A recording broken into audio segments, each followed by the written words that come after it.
इस वीडियो के कंटेंट में ना मैं अराउंड 3 बातें करने वाला हूँ मोटी मोटी। सबसे पहले कुछ स्टोरीज हैं और उसका कहीं ना कहीं लिंक करूँगा किसी चीज़ के साथ, क्योंकि स्टोरी के साथ किसी चीज़ को लिंक करो ना उसको समझना बहुत ईजी रहता है। उसके बाद कुछ रैंडम चीज़ें हैं जो ये लॉकडाउन की ड्यूरिंग हुई है ना, उन पे बातें हैं। और एक वर्ड है स्पिरिचुअलिटी। मेरे शब्दों में, सबसे आसान शब्दों में जो मुझे लगता है वो क्या है स्पिरिचुअलिटी, और उसका एक नॉर्मल बंदे की लाइफ में क्या रोल है, उसकी बात करेंगे। तो स्टोरी से शुरू करता हूँ। स्टोरी में ऐसा है कि एक छोटा बच्चा ना एक समुद्र के बाहर खड़ा होता है। तो वो ना देख रहा होता है कि क्या क्या चल रहा होता है। उस समुद्र में से ना पानी के साथ साथ ना कुछ मछलियाँ बाहर निकल रही होती हैं। मछलियाँ फिर अपने को पता है कि बिना पानी के रह नहीं सकती, तो फड़फड़ा रही होती हैं। तो वो बच्चा क्या करता है, उन मछलियों को ना एक एक करके ना समुद्र में वापस गिरने लगता है। तो काफ़ी देर से कर रहा होता है ये चीज़ें। तो जब वो कर रहा होता है ना, एक पास से ना एक बंदा गुजरता है, अच्छा खासा बड़ी एज का बंदा गुजरता है, और वो ना उसको ये करते हुए देखता है। तो ना वो उसको देखता है, थोड़ी देर ऑब्जर्व करता है कि ये छोटा बालक कर क्या रहा है। तो ना वो देखता रहता है उसको। फिर ना उसको देखते देखते ना उसको बोलता है कि भाई बाबला डमरू पागल है कि ये कर क्या रहा है। कहता है यार भाई तू चाह कर भी ना दुनिया नहीं बदल सकता। तो छोटा बच्चा ना उसको देखने लगता है, कहता है क्या बोल रहा है ये। तो ना वो एक आधा मिनट का पॉज मारता है, देखने देता है कि दोबारा हो क्या है। फिर वो 1 मिनट के बाद ना वो दोबारा मछली उठाता है और गिरने लग जाता है। वो बंदा चौंक जाता है कि बंदे को समझ नहीं आई मेरी बात। तो ना लड़का फिर दोबारा एक मछली उठाता है, उसके हाथ में फड़फड़ा रही होती है। उस ना बंदे को बोलता है जो साथ में खड़ा होता है, कहता है अंकल मैं मानता हूँ मैं दुनिया नहीं बदल सकता, पर मैं जिस मछली को उठा के समुद्र में वापस गिरूंगा ना, मैं उसकी दुनिया ज़रूर बदल दूंगा। अब इस स्टोरी का इस लॉकडाउन सिचुएशन से क्या लिंक है, मतलब है, क्योंकि लॉकडाउन को अराउंड 30 से 35 दिन, 30 दिन हो गए हैं। 24-25 का लगा हुआ था और आज 25 ही है। 30 दिन पूरे हो गए, महीना हो गया। तो मुझे जो लॉकडाउन का जो समझ में आया था, फाइनेंशियल इशू था। सबसे बड़ा फाइनेंशियल इशू था कि अगर लॉकडाउन चालू करना था या उसको सक्सेसफुली आगे बढ़ाना था, तो इसका फाइनेंशियली एस्पेक्ट होना बहुत ज़रूरी था।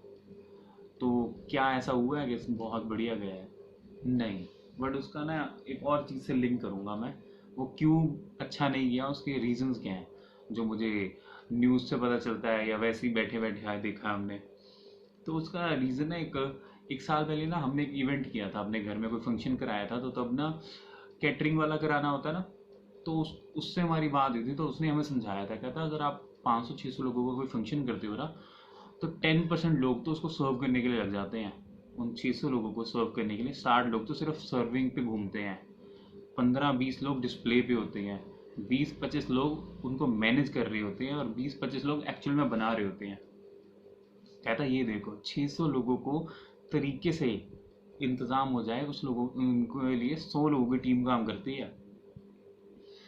तो अब इसका क्या लेना देना है इसका? अब देखो इंडिया में ना अराउंड 3 चीज़ें जो हर एक इंसान जिसके लिए काम करता है, वो होता है सर्वाइवल, कंफर्ट्स और लग्जरी।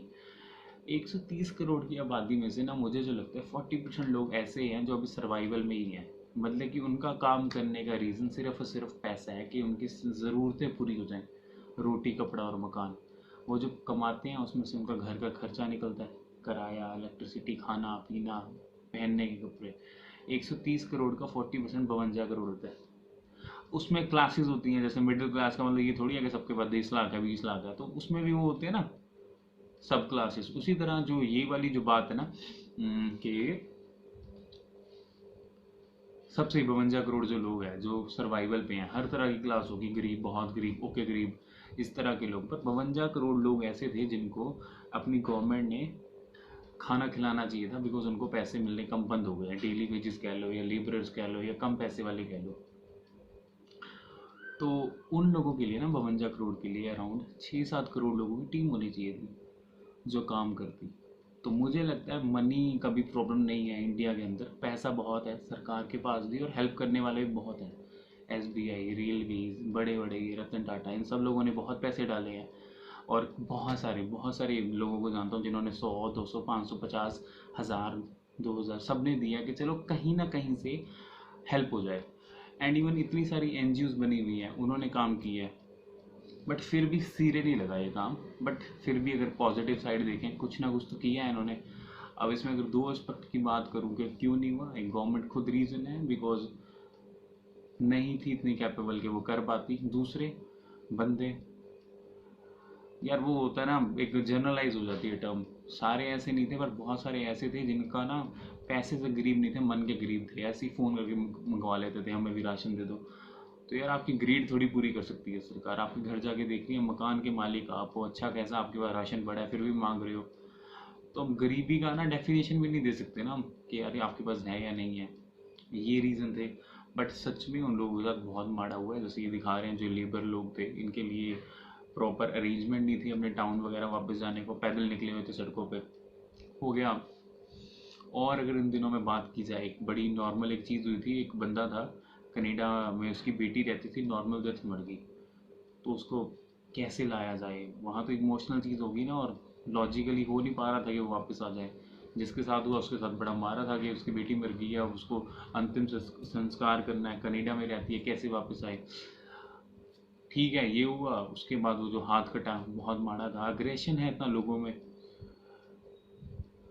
उसके बाद ये विवाद झगड़े वगड़े, एक बहुत ज़्यादा टॉपिक हिट किया था, फ़ोटो खींचने वाला। जो इंसान राशन दे के फ़ोटो खिंचवाता है, इसके ऊपर दो तरह की पार्टीज होती हैं। एक है जो क्रिटिसाइज़ कर रही है कि फ़ोटो खिंचाना बहुत गलत है, और एक कह रही है यार खिंचानी पड़ती है। वो दोनों अपनी जगह सही है। एज अ व्यूअर हमें पता है क्या होता है, हमें देखना पड़ता है क्या हो रहा है। मैंने खुद एक फ़ोटो देखी जिसमें लेने वाली एक आंटी थी और 12 लोग सिर्फ कैमरे को फ़ोटो दिखा के एक राशन का सामान पकड़ा रहे होंगे। मैं भी कहूँगा लूजर्स है, हरकतें सही नहीं है। बट इसको भी जनरलाइज नहीं कर सकते, बिकॉज इन दिनों में ना मैंने एक वीडियो देखी, एक बंदे की जो एनजीओ चलाता है, उसने एक बड़ी सही बात बोली थी। कहना जे एक बंदा है जिंदे को बथेरे पैसे हैं, तो वह बंदा जे 5 लाख रुपये अपनी जेब तो ला के किसी को दे रहा है, तो वो फोटो खिचा रहा है सिर्फ फेम ਲਈ, ਇੱਜ਼ਤ ਲਈ ਤੇ ਅਟੈਂਸ਼ਨ ਲਈ, ਲੋਕਾਂ ਦੀ ਅੱਖਾਂ 'ਚ ਵੱਡੇ ਹੋਣ ਲਈ। ਉਹ ਗਲਤ ਹੈ, ਕਿਉਂਕਿ ਉਹ ਸਾਰੇ 5 ਲੱਖ ਰੁਪਏ ਤੇਰੇ ਆ, ਤੂੰ ਦੇ ਤੇ ਤੂੰ ਮਨ ਸ਼ਾਂਤ ਕਰ ਲੈ ਆਪਣਾ। पर जे साढ़े वर्गा कोई बंदा है, जो NGO चलाते हैं, वो फोटो इसलिए पाते हैं क्योंकि उन्होंने किसी से पैसा लिया और उनको जस्टिफाई करना है, उनको ये साबित करना है कि तुम्हारा पैसा हमने नहीं खाया, हमने उल्टा काम किया है, हमने भी अपनी जेब से पेट्रोल लगाया, अपने 1000-1200 हमने भी भरे हैं, हम उल्टा लोगों को दे के आए हैं। तो वो अपनी जगह लड़का एकदम सही था। बट वही हो जाती है ना, जनरलाइज कर देते हैं ना जब हम बात के, यार ये है वो है, तो काम खराब हो जाता है। जैसे मुस्लिम के हुआ था कि यार सारे मुस्लिम अगेंस्ट हैं, ऐसा कुछ भी नहीं है। और ये जो मीमर्स होते हैं वेले बैठे, पता नहीं क्या क्या लिख देते हैं कि उसने पैसा नहीं दिया, उसने पैसा नहीं दिया, अक्षय कुमार ने 25 करोड़ दिए हैं तो बाकी हमारे जो 3 स्टार्स हैं उन्होंने क्यों नहीं दिया। वो अपने एंड पे कर रहे थे। दो तरीके होते हैं किसी को हेल्प करने के, आप सीधा किसी को और को दे दो, सरकार को दे दो, वो दे देगी, या आप अपने घर के पास किसी को बांट दो। जैसे फिर उनकी न्यूज़ आई, उन्होंने बॉम्बे में पता नहीं 15-20 हज़ार लोगों का जिम्मा ले लिया कि हम उनको खिला रहे हैं। बट बोलने वाले बोल देते हैं। क्रिटिसिज्म का ना बेस्ट आंसर पता है क्या होता है, you can never and criticism, because इस दुनिया में ऐसे लोग भी हैं जो बिना सोचे समझे भगवान पे उंगली उठा देते हैं। तो हम लोग तो इंसान हैं, ठीक है। क्रिटिसाइज करने वाले का ना नेचर देखा करो। एक इंसान ना वही क्रिटिसाइज करता है ना जिसने जीवन में झंडा नहीं उखाड़ा, घंटा नहीं कुछ उखाड़ा ना, वही लोग क्रिटिसाइज करते हैं। अदरवाइज जिन लोगों ने कभी जाकर ना किसी हेल्प करने की देखी होगी ना, they can understand the ground reality कि एक्चुअली होता क्या है जब किसी की हेल्प करने जाओ, कितनी तरह की दिक्कतें आती हैं। वो हुआ। अब ये रैंडम थिंग्स में ये था। अब उसके बाद ना स्पिरिचुअलिटी की बात करनी थी मेरे को। ये कैसे है मैं उसको बताता हूँ। स्पिरिचुअलिटी मेरे हिसाब से क्या है, उसको ना एक स्टोरी की तरह बताता हूँ। एक ना इंसान था, नॉर्मली 40 ईयर्स का होगा, सब कुछ सही है, सेहत सही है, रिलेशन सही है, उसके पास पैसे भी हैं, पर ना उसको ज़िंदगी में स्वाद नहीं आ रहा। और वो बंदा पंजाबी है। हम पंजाबियों को ना जीवन में स्वाद बहुत सही लगता है, क्योंकि स्वाद से ऊपर कोई चीज़ ही नहीं है। तो उसको ना जीवन में स्वाद नहीं आ रहा, तो वो कहते हैं यार मैं भी किसी संत वंत को मिलाता हूँ। वो ना संत के पास गया और संत को कहता कि पता ही नहीं चल रहा की हो रहा है, सब कुछ वधिया मेरे नाल, सेहत वधिया है, घर परिवार सब वधिया, बच्चे खुश ने, पैसे ने, कोई चीज़ की कमी नहीं है, पर स्वाद नहीं आ रहा जीवन का, पता नहीं की हो रहा। मतलब कि कोई डर जा बैठा हो है कि की है ये जीवन।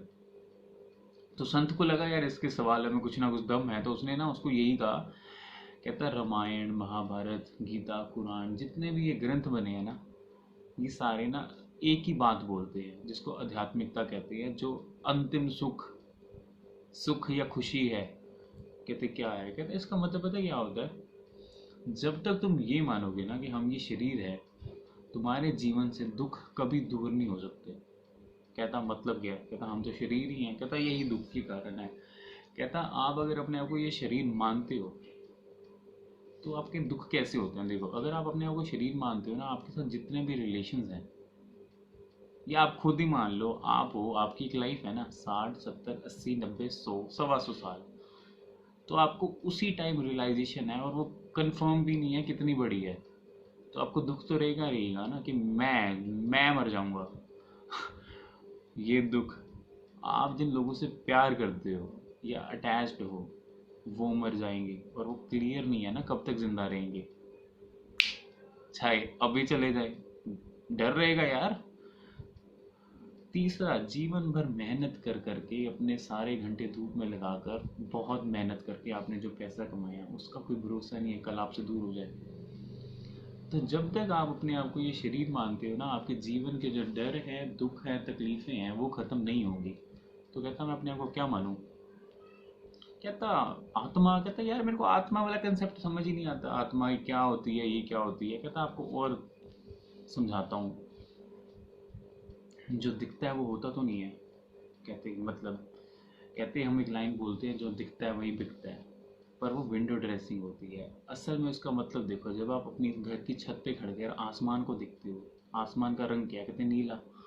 पर ऐसा आसमान तो है ही नहीं कुछ, गोला है, गोले के आगे और हवा ही हवा है, स्पेस है सिर्फ, अंत थोड़ी है इसका कुछ। अगर हमें दिख रहा है मतलब कि आसमान है, पर इसका मतलब ये थोड़ी है कि आसमान है, लेयर्स हैं, अंत नहीं है ना इसका कुछ। इस गोले को तरह देखो। कहते हैं अगर आपको लाइफ में ना कभी नुकसान हो रहा है ना 10 20 हज़ार का, तो नुकसान रीज़न नहीं है, आपकी लिमिट रीज़न है। लिमिट रीज़न कैसे है? अगर आप 1 लाख का बिजनेस करते हो दिन में, और उसी में से 10 हज़ार का नुकसान हो रहा है, तो आपको दर्द होगा। पर अगर आप बिजनेस करते हो 20 30 लाख रुपए का, और फिर आपको 1 लाख 10 20 30 हज़ार का नुकसान हो रहा है, तो आपको इतना दुख नहीं होगा। तो अगर आपको अपने जीवन की दिक्कतें दूर करनी है ना, आपको अपना विजन बड़ा करना पड़ता है। तो आपको ये सोचना पड़ता है that we are the space. Starting में आपको सिर्फ मानना पड़ता है, पर धीरे धीरे धीरे धीरे आप ये जान जाते हो ना that you are much bigger than this body, उसे स्पिरिचुअलिटी कहते हैं। फिर ये हार जीत दुख सुख सब खत्म हो जाता है, और आपका एक स्टेबल, आप दुख में भी खुशी हो, सुख में भी खुशी हो, आप एक स्टेबल लाइफ जीते हो। जस्ट लाइक अ मूवी, आपकी 3 घंटे की मूवी चल रही है, you will see the movie, you will feel the movie, but after this movie and आपको ना रिग्रेट रहेगा ना कुछ रहेगा। तो ये स्पिरिचुअलिटी का इन शॉर्ट में मतलब है। और इसी के साथ ना एक बहुत, इस सिचुएशन के ऊपर एक और कहानी है। एक बार ना, पिछले बहुत पुराने टाइम की कहानी है, कुछ 4 लोगों का ना गैंग होता है, वो जाकर ना रिसर्च कर रहे होते हैं, या बंजारे होते हैं, घूमने निकले होते हैं कि कुछ मिल जाएगा खाना पीना और ज़िंदगी निकल जाएगी। ऐसे ही गुफा में जाते हैं, वो गुफा में एंटर करते हैं। उनका ऐसा होता है, गुफा में एंटर किया ना, निकलना बाहर कहीं और से ही होता है। निकलते हैं तो जा रहे होते हैं, काफ़ी अंदर चले जाते हैं इस गुफा में, और रास्ते में उनके पास जो मोमबत्ती टॉर्च वगैरह होती है ना, सब खत्म हो जाता है, गुप्त अंधेरा होता है उस जगह में। तो वो आगे चलते रहते हैं, चलते रहते हैं, काफ़ी आगे चलाते हैं, मतलब कि आधा आधा एक एक दिन चल लेते हैं उस गुफा के अंदर। तो उसमें चलने के बाद क्या होता है, अब रास्ते में ना पत्थर आने शुरू हो जाते हैं, चारों के बाद चप्पलें धोती नहीं है, पत्थर लगने शुरू हो जाते हैं। तो पत्थर खाते खाते चल रही होती हैं, तो उनमें से ना एक बंदा कहता है यार ये पत्थर आ रही हैं, क्यों ऐसे इनको साइड कर रहे हैं लात मार के? ऐसे काम करते हैं, अपने झोले में भर लेते हैं, और जब गुफा से बाहर निकलेंगे बाहर गिर देंगे, ऐसा ना हो कोई और है उसको भी लग जाए। दो कहते हैं पागल है क्या, हमने नहीं करने ये काम। तो वो नहीं करते, एक में से मान लेता है। तो एक बंदा क्या करता है, 1 2 पत्थर उठाता रहता है, चलता रहता है। पर जिसने ये बात की होती है, वो जितने भी पत्थर उसको चुंझ वाले लग रहे होते हैं सभी डाल लेता है।